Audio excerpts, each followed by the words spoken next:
When you work for a company like the RSL, you meet a lot of people with a lot of knowledge about Australia's military history. I think it's pretty feasible to throw it out there that today's guest probably knows a lot more than the average person and probably knows the most about West Australian soldiers during World War One. Shannon Lovelady is a Perth-born and based historian, and in today's episode we're going to hear her story. Ladies and gents, it's time to prep your standard NATO.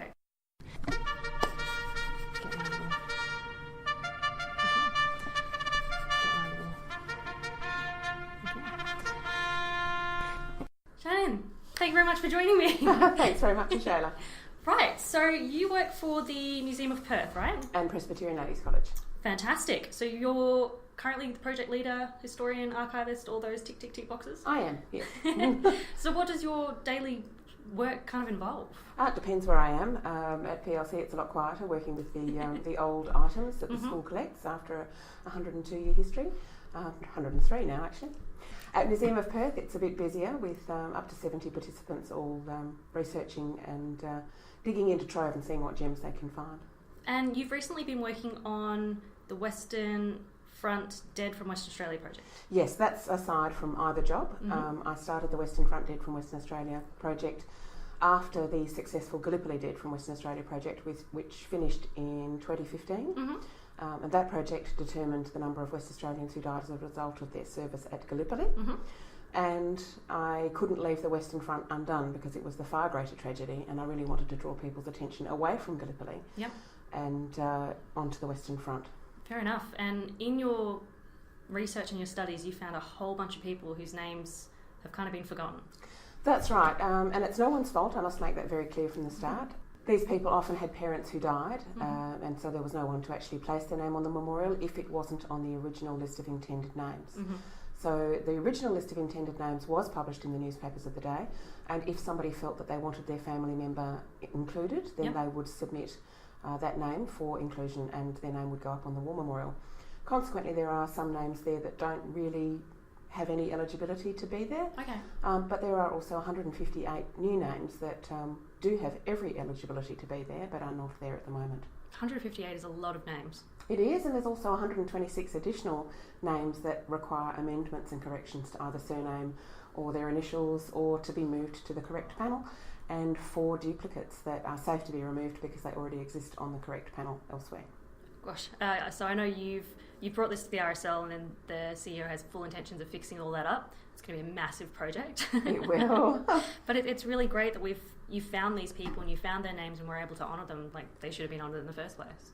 They should have, but again, it's no one's fault that they weren't. But it's really lovely to be able to correct the record now. And I think that some of those men, they had no one to stand up for them at the time. You know, like Bert Adams with the 28th Battalion. He was one of the original Black Anzacs who worked beyond the front lines and under horrendous conditions, and time again he put his life on the line. And at the end of the war, which he had spent in a quieter place in Calais, he drank his way back to Australia and he was admitted to Stromness, which was a psychiatric hospital for wounded soldiers. Martin O'Mara, VC, was actually sent there as well for a short time. And he was released, but his internal demons kept festering and he actually laid his life on the line in front of an oncoming train at the end of 1919. Oh, that's terrible. So his brother Robert didn't actually think, I think, his brother Robert didn't think that his death was due to war causes, but we do consider that because Bert had a pretty terrible war. Yeah, now that we understand PTSD and we've recognised that that's a real issue, you could definitely say that that was because of his war service that he died. Absolutely, and for that reason he's among the names that we've submitted. Now I see Black Anzacs actually coming up quite a lot in the posts that you've made on social media and through the Museum of Perth. And I actually hadn't heard the term before. Can you tell us what the Black Anzacs were? I can. That I didn't know about them either. That came as a result of my project with the Museum of Perth.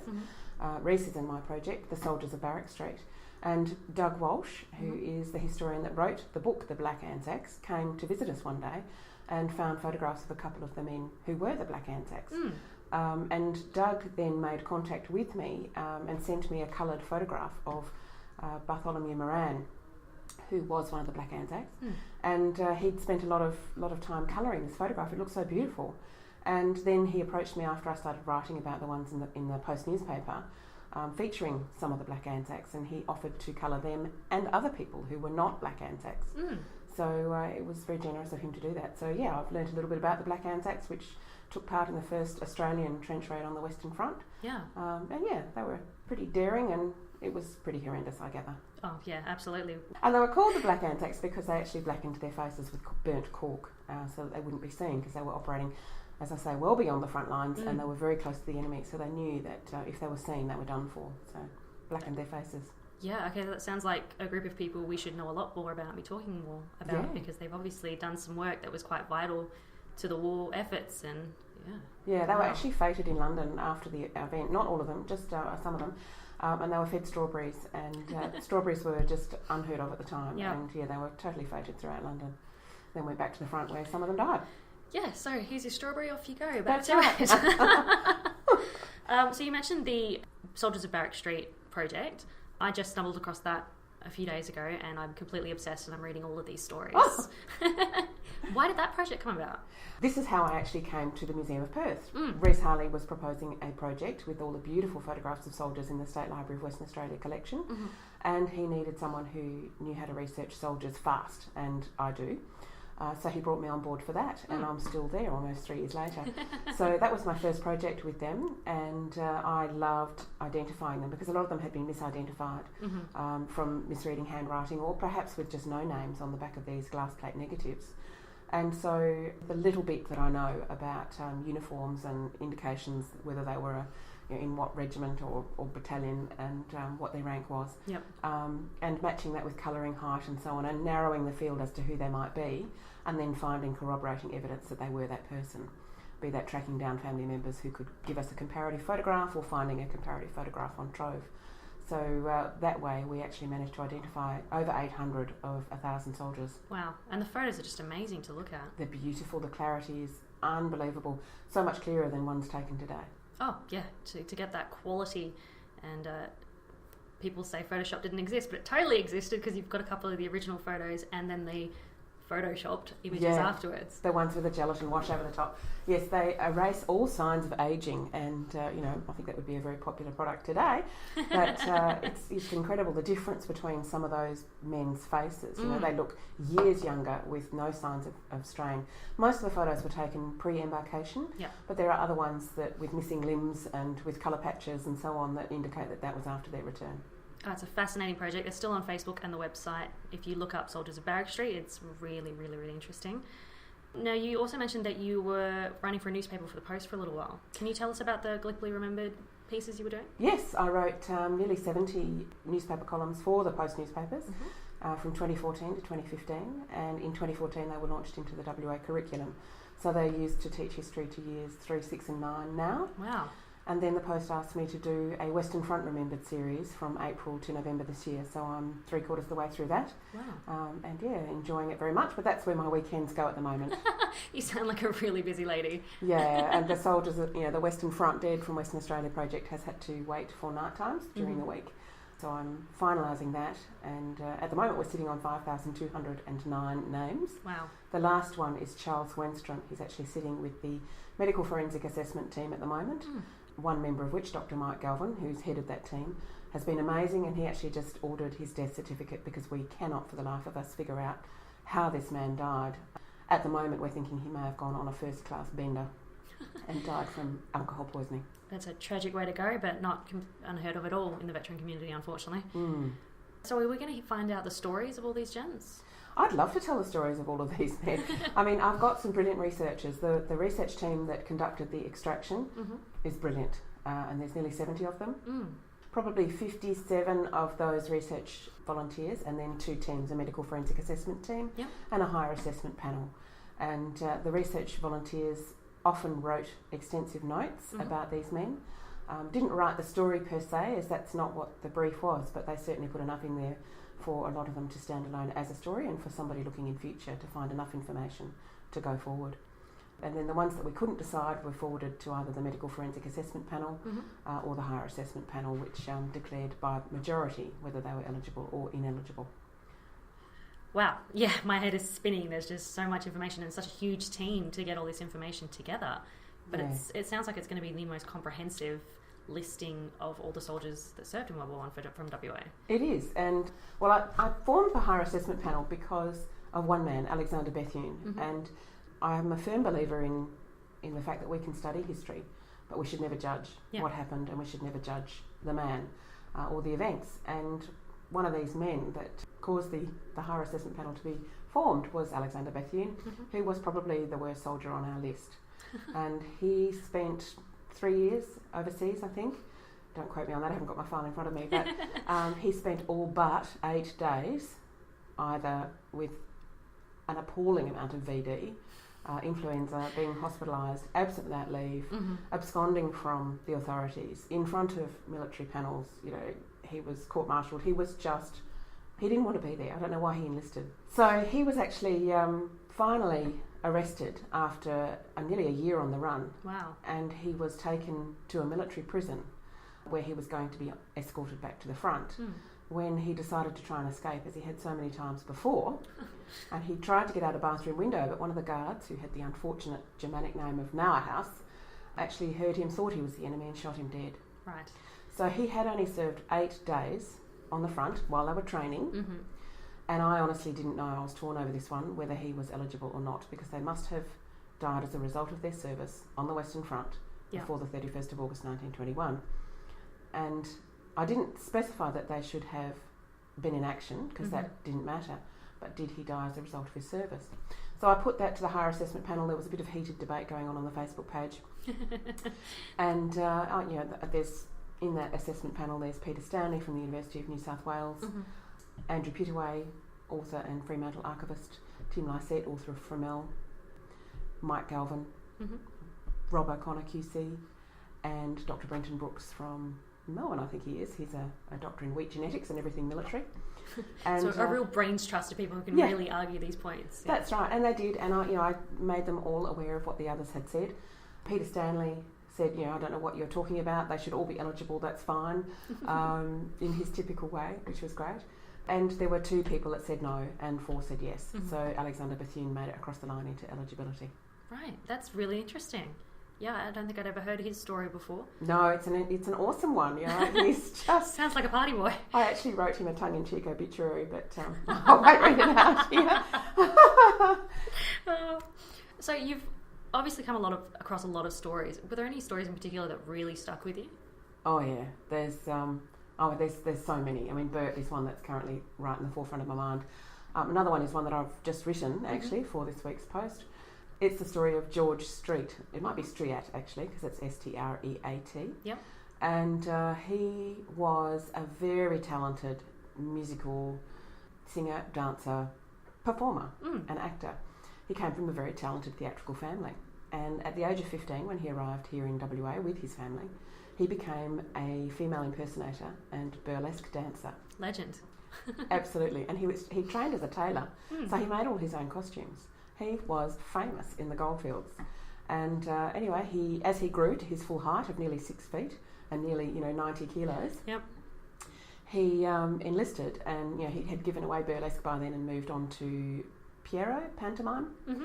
He enlisted in Sydney after a season with the Merry Widow Opera Company and served overseas, but they put his talents to good use in organising concert parties and entertainment for the troops.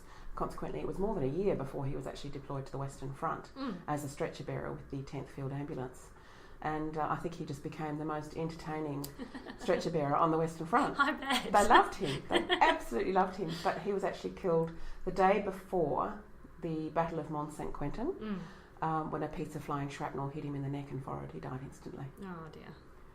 Interestingly there, little postscript on that one, his sister Lucy, his youngest sister, Lucy. She was a milliner and costumer with the Perth Technical School for years. And she was actually his next of kin and the beneficiary of his will. But she actually had 2 older sisters, and when the medals were sent out, her sister that she was living with, Clara Fellows, signed for the medal saying, this is for Lucy. Yeah. Then the next year, Lucy turned up to go and pick up the memorial plaque, and she said, I have never received his medals. And of course, she was the 3rd sister, and the order at the time had to be brother, oldest sister. Yep. So she was at the bottom of that list because he actually had 2 other brothers Oh, okay. And he'd gone to Sydney with his older brother Charlie, and somehow his British War Medal is now in Sydney with Medal Rescue. Wow. Waiting for a family member to collect it. Okay. So I think the sister that signed for it actually sent it over to her brother. Yeah. As was correct at the time, but she didn't tell Lucy. Right. Yeah. Breakdown of family communications. Yeah. I'm sure we've all had those before. Yeah. Wow, okay. So hopefully through that, I haven't tracked the family yet, but I will hopefully do so and advise them that his medal is waiting collection. Yeah, absolutely. It's always, I mean, it turned out to be a big part of what we end up doing here is tracking down family members to give their medals over, and they're always just so happy to receive their family's I help you do that. Yes, you do. I love doing that because nobody is unhappy to receive that call. That's true. Yeah, absolutely. Often they'll say, "Oh, we don't have an Uncle Charlie who served in World War One," and go, yeah, "Actually, yes, you do." And then you find out this whole other story that you didn't know about, and family members, whatnot. Oh, speaking of one, I remember reading on the Barrack Street page about one family member, one soldier who served and was married, and then he died in the war. And you track down the family member of his wife, and his wife's family were like, well, she didn't marry before their dad, but turns out she had. I think that was James McCallum. And yeah, he did marry, and the photo that is actually there is their wedding photo. And she's beautiful, she's just gorgeous looking woman. And, he's killed, and she comes back and marries. And when I tracked down her grandson, he said, no, Grandma didn't marry before marrying Granddad. And he was so shocked, and I showed him the photo, and he's like, that she's the spitting image of his daughter. Yeah. So that was a revelation for them, and they felt quite sad for her that she'd lost her first love, as so many women did. Yes, absolutely. Well, so how do you handle the emotions of all this? When I was doing the number crunching for Western Front Dead, as I did for Gallipoli, my heart's in a box. Yeah. I can't look at the stories, I can't look at anything other than the data, the massive amount of data that's coming through. If I take my eye off that data and get immersed in the stories, I knew I wouldn't finish. Yeah. My researchers sometimes got immersed in the stories, and that's fine. What they sent through was beautiful, was fantastic, a great resource. But only after that number crunching was finished could I actually open my heart and look at the actual stories. So it can be overwhelming because you do actually immerse yourself totally in that man's life. The ones that have a loving grandma always make me cry. Yeah. I don't know why, but it's the fact that these families had their hearts torn out when they heard about their loved one's death, and they were so loved, and often it was a year before they knew what had happened. And that's one thing that I actually noticed, the difference between the Gallipoli Dead and the Western Front Dead is the female voice. Okay. And in the Gallipoli project there are lots of letters from women saying, graciously restrained letters, saying, I hate to be a bother, but could you please let me know where my dear boy is buried? Or, I'm so sorry to bother you, can I have my husband's death certificate? And they're starving women because they've got no pension or anything like that. Yeah. And they're just so sorry to be a bother, Yeah. And by the time the Western Front was happening, the women are saying, come on, he's been dead for 9 months, it's time you sent on his things. We've had enough of your shit, yeah. Exactly. And one fabulous woman, her name was Caroline Gunner, who wrote, thank you, I've received his military medal. What a shame he didn't live to wear it. Oh, so, yeah, burn. She was angry. And that's pretty typical of the women who lost their loved ones on the Western Front, that turnaround. Yeah. I know as a military kid, that was always very much on the forefront of your mind that could happen, and it's just horrible to imagine and to actually live through it. Moving on from the emotional things, it mentioned on the website that you're publishing a book. Yes, the Gallipoli Remembered book, which all of the councils from Fremantle to Perth, except Perth and Claremont, have actually submitted funds for, because all of the soldiers that I wrote about came from all of those areas. Yeah. So they've actually given me money to publish that book, but the fact is working 7 days a week and 24 hours a day, or not 24, but 19 hours a day. I haven't had time. It is ready to go, and there's just a final few permissions I need to get, and then it will be printed next year. So hopefully, maybe I will do the Western Front one as well. Yeah. And both of those books will have the list of the Gallipoli one, for example, the list of Gallipoli dead from Western Australia in the back, the 1,024 names from that, and then the Western Front will have the 5,209 or 10 names that comprise that list. It'll be a hard one to read, but we're definitely going to have those in our archives once they come out. Great! So for all the amateur historians out there who are trying to find information about their family, can you give them any tips? Absolutely. Go to the National Archives, naa.gov.au, and click record search, and then hit your soldier's service number and surname, and that's it. It will come up. You don't have to go to Ancestry for this. Ancestry does have them, but that's a paid subscription site. They are all available for free online here in Australia. We're so lucky with all of the amazing World War I resources we have.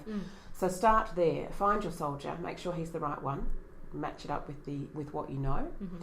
And then you can, if he died, go to the Australian War Memorial and search their Roll of Honour and see if he's got a circular filled in.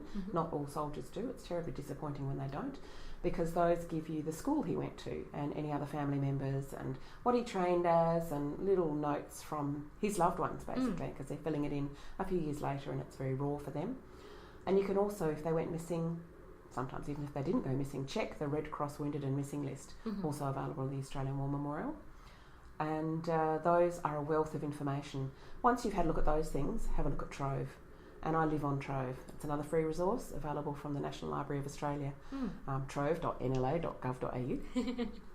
And just start by entering your soldier's name in quotes and see what comes up. Narrow it to the state that he was from, and see what you can find. And then if it's not just the soldier, search someone in your family that's before 1955, because Trove and the newspapers on there usually end in December 1954 because of copyright. Yep, fair enough. So there are some newspapers like Canberra Times and the Women's Weekly that goes up to the 90s, but that's just because they have a private agreement between them.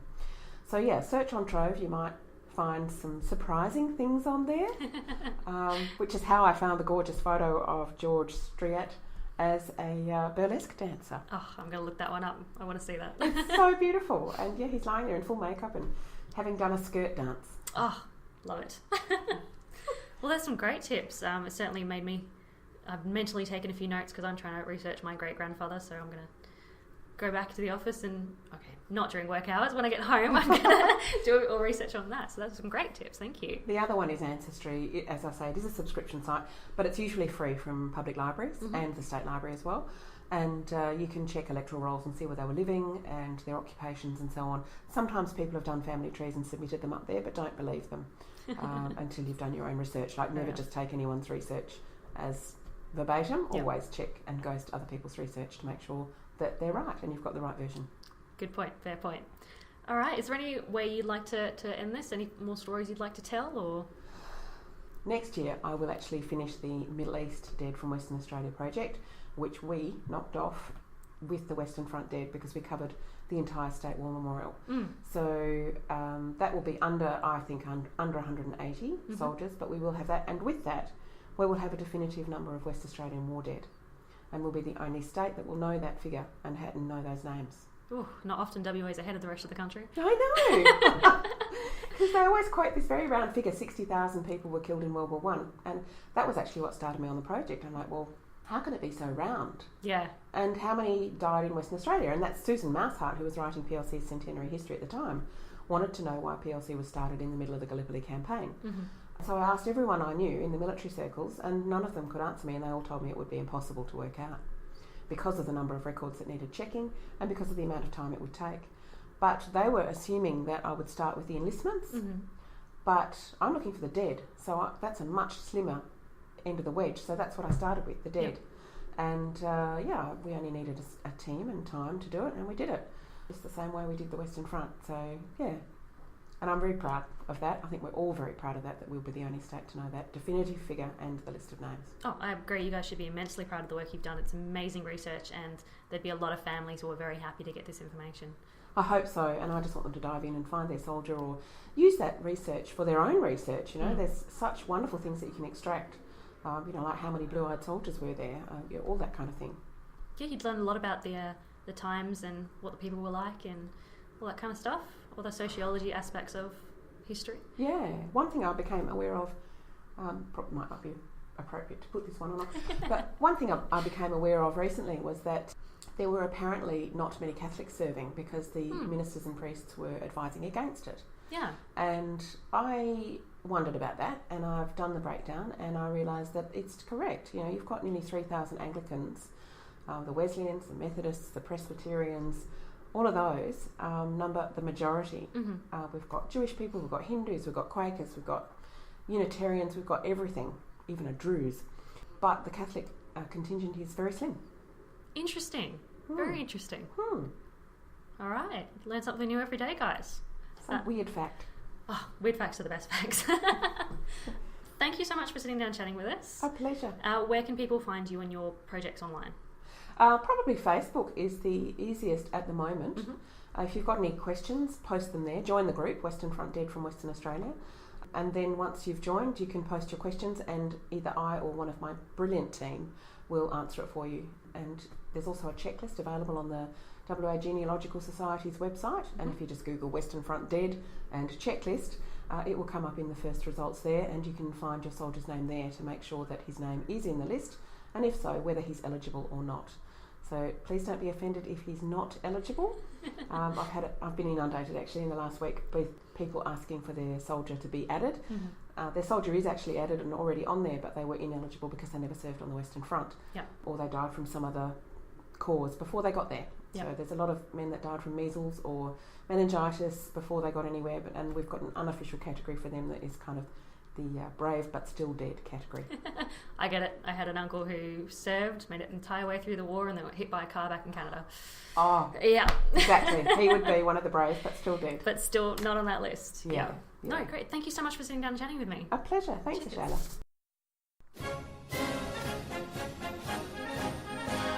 This podcast was edited, published and produced by the RSLWA. Head to www.rslwa.org.au for other content. Make sure to subscribe to this podcast and follow us on Instagram, Twitter and Facebook.